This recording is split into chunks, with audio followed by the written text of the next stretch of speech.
شايفين كيف؟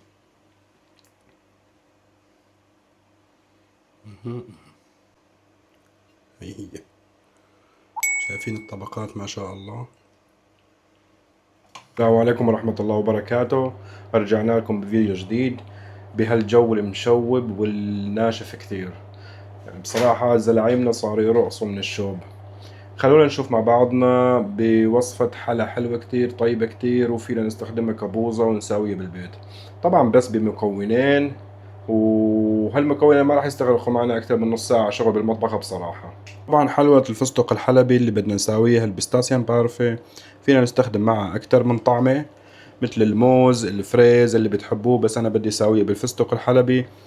ل8 أشخاص بدنا ناخد 8 بيضات تقريبا، ناخد صفار ل8 بيضات بس، ما ناخدهم كلهم الصفار. الطريقة اللي بتحبوها صفوا الصفار منه اللي بدكم اياه، بدكم اياه بايديكم، بدكم بهاي الطريقة مثلا ناخد الصفار بس. في عنا هاي الطريقة مثلا اذا بتكونوا لابسين كفيات او بدونه اللي بتحبوه. صفي عندي الصفار بس. طبعا هدول بعد ما فصلنا صفار البيض عن بياضه، كل صفارة بيض واحدة بحط لها تقريبا نصف معلقة سكر بهالشكل هاد. 1 2 3 4 5 وهي 6 ليمون، بس قشر الليمون نبشره بهالشكل هذا.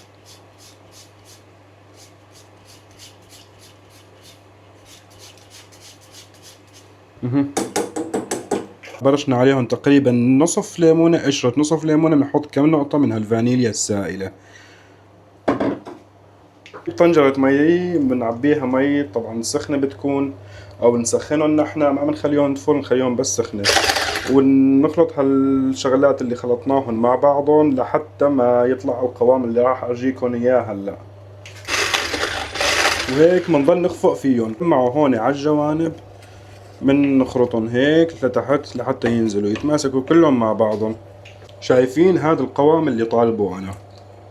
اذا مو واضح عندكم بالفيديو بساوي هالحركة هي وبهالحركة هي ها، وبتأكد انه السكر اللي جواته كلياته داب. طبعا بعد ما ضفنا عليهم كم معلقة من صوص الفستق الحلبي. اذا الصوص الفستق الحلبي هذا هيك مو متوفر عندكم، راح اكتب لكم الوصف بالتعليقات، بالوصف عفوا. راح اكتب لكم كيف تساووه بالبيت. وبنجيب عنا نص لتر كريمة سائلة، كريمة حليب سائلة، مو كريمة طبخ، كريمة حليب السائلة. على فكرة هاي الوصفة بيستخدموها بأكثر المطاعم الفخمة بأوروبا، بأوتيلات ال5 نجوم بيستخدموها. فوق كريمة الحليب أو كريمة الحليب السائلة لحد ما يصير قوامه كثيف. هلا راح أرجيكم كيف القوام بيطلع آخر شي، وبضل بخفق فيهم لحتى راح يصير هالقوام اللي راح أرجيكم إياه. تمام. هي شايفين كيف بعد ما بهدلنا الدنيا هيك لازم تكون القوام الكريمة عندي. شايفين كيف؟ ننظفهم بالأول. نجيب هالنوعية هاي من الفستق الحلبي أو أي شي متوفر عندكم. طبعا هذا محمص غير مملح. وشوفوا كيف راح أخلطه، بدكم تخلطوه انتو حرين، بدكم تطحنوه انتو أحرار، بدكم ما تطحنوه اللي بدكم إياه، بس اللي بده يطحنه بيطحنه بهالطريقة هاي. ما بيطحنوا دفعة واحدة، بيطحنوا هيك على دفعات هيك.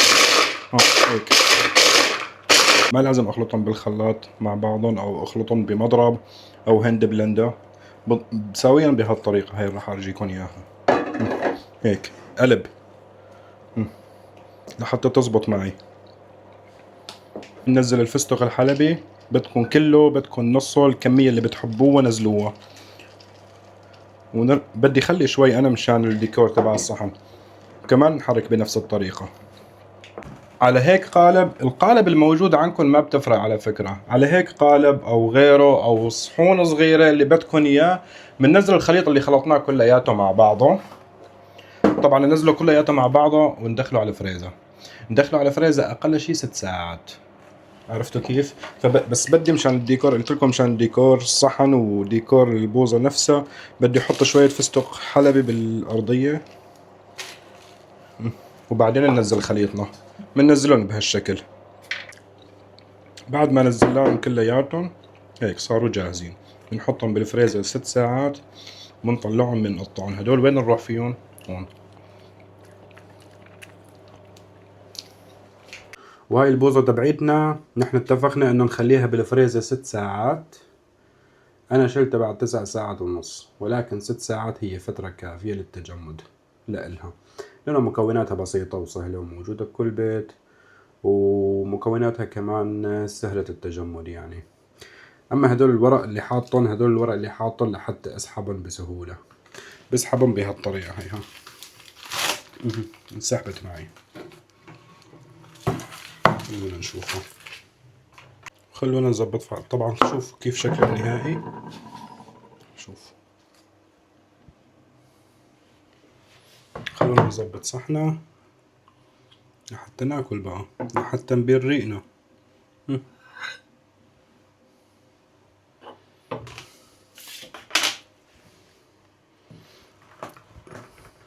حتى سهلة التقطيع على فكرة.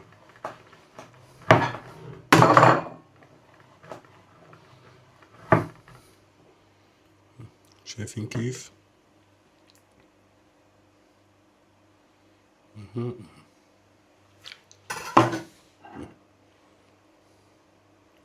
هي شايفين الطبقات ما شاء الله.